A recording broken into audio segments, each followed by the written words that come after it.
Here is exercise 3 of the same page. And this is actually not known as exercise 3. This is a traditional folk song titled Old Folks at Home, written by Stephen Foster.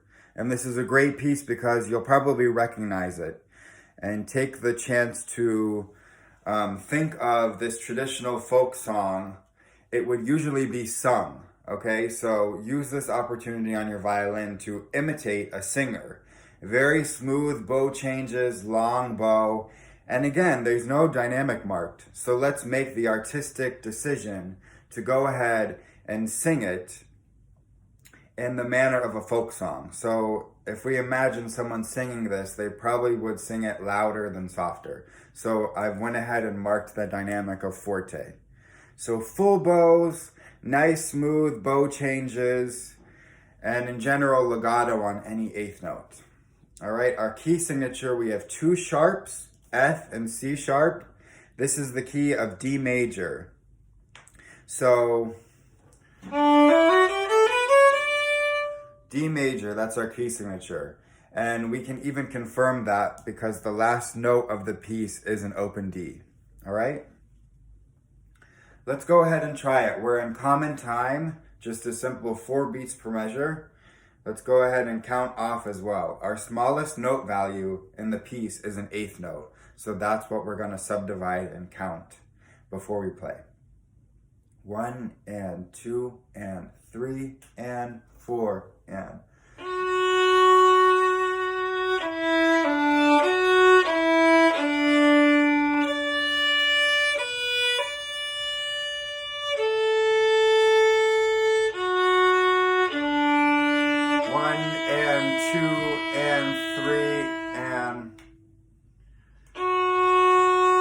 full bows.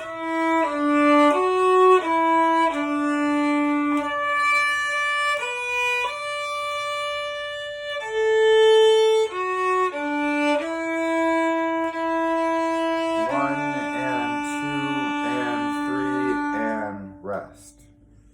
All right, so just that opening. Really working on using full bows from frog to the tip. So that first half note, F sharp, full bow, don't leave any bow left behind, all right? Then, no spaces in between each note.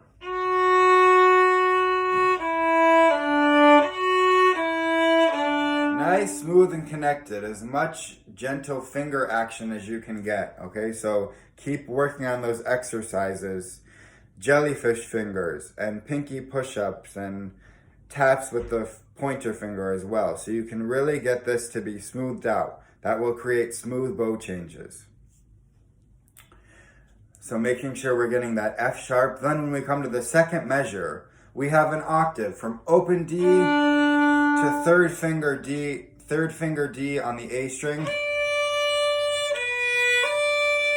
Now, when we're subdividing the eighth note, we want to accurately count ba-dum, that eighth note, and then it's slurred to a dotted quarter note.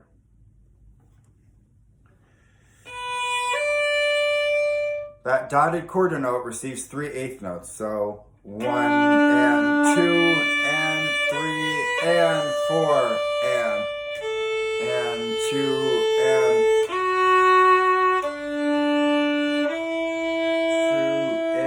3 and rest. Now, in measure 1, 2, 3, 4, from measure 4 to measure 5, we're going to actually do a lift, a round off, and imagine now instead of just staying in the air, you're continuing that circle because measure 5 needs to start on a down bow again. So the motion from 4, 1 and 2 and 3 and 4 and...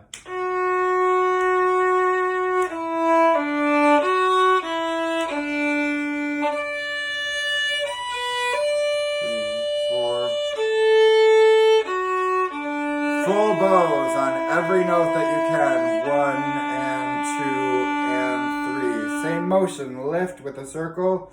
Back to the frog. So making sure we're following the key signature, we have F sharp and C sharp, high 2 on the A string.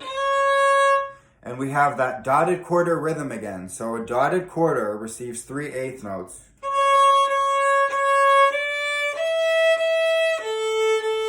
Let's try now the actual notes and bowings. 1 and 2 and 3 and 4 and.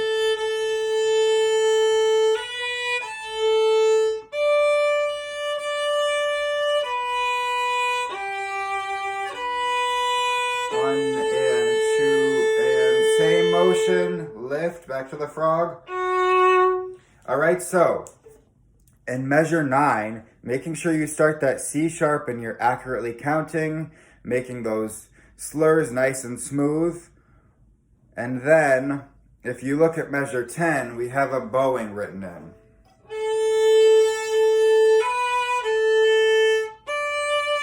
We have up bow marked on 2 notes, okay? They're not slurred. That just means we're gonna go up bow on the open A, slight break, and another up bow, up, up, down.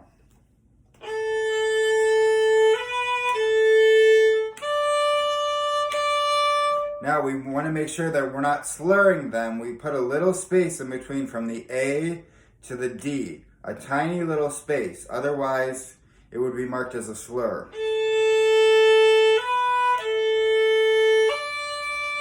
And we don't really want that. This is a traditional folk song, so you have to imagine on each note would be a different word or syllable. So we can actually accentuate a little bit that bow change, even though it's on up bow.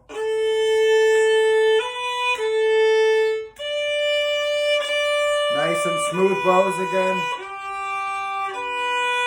1 and 2 and 3 and circle.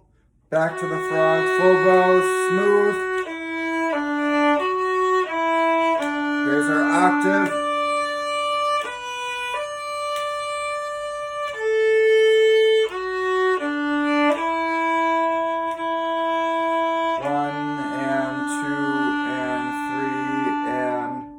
And then we can do our round off like a little U shape ending.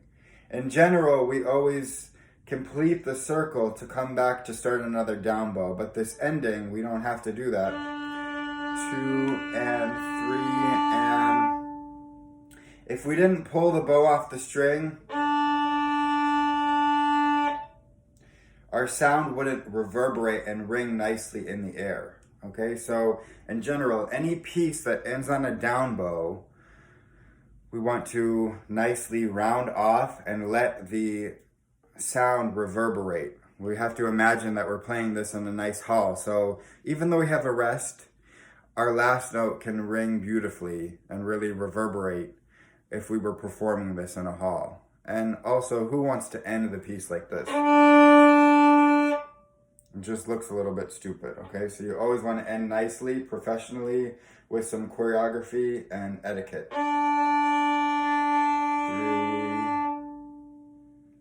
Okay, and then let the audience kind of process the ending of the piece, and then they can clap, and you can release your final bow.